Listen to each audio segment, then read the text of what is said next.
আমাদের মাঝে এসে উপস্থিত হয়েছেন বিএনপির কেন্দ্রীয় ভাইস চেয়ারম্যান গিয়াসউদ্দিন কাদেরের সুযোগ্য উত্তরসূরি ক্রীড়া সংগঠক তরুণ রাজনীতিবিদ সামির কাদের চৌধুরী হয়ে ছাত্র আগামীর উন্নত বাংলাদেশ গরিবের ক্ষেত্রে আর নেতা তারেক রহমানের অন্যতম শক্তি। তারেক রহমান সাহেবের আপনারা হলেন মূল হাত, এই দেশকে, এই ভবিষ্যৎকে, আমাদের বাংলাদেশকে ভালোভাবে গড়ে তোলার আপনারা হলেন মূল শক্তি। আমাদের নেতা তারেক রহমানকে আপনারা এই রাউজান, এই বাংলাদেশ সুন্দরভাবে একটা উপহার হিসাবে ওনাকে দিতে হবে।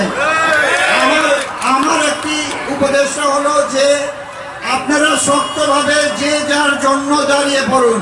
মার্চের 20 তারিখ বৃহস্পতিবার বিকালে রাউজান উপজেলার ফতেরহাটত রাউজান উপজেলা ছাত্রদলের উদ্যোগে বেগম খালেদা জিয়ার রোগ মুক্তি কামনায় দোয়া ও ইফতার মাহফিল উপলক্ষে আয়োজিত জনসভা তিনি প্রধান অতিথির বক্তব্য এসব কথা হয়। এই রাউজানে, এই দেশে, বাংলাদেশে কোথাও যে কোনো অত্যাচার হচ্ছে ওটার বিরুদ্ধে আপনারা দাঁড়ান, আপনারা দাঁড়াবেন, এই দেশ আগিয়ে চলবে।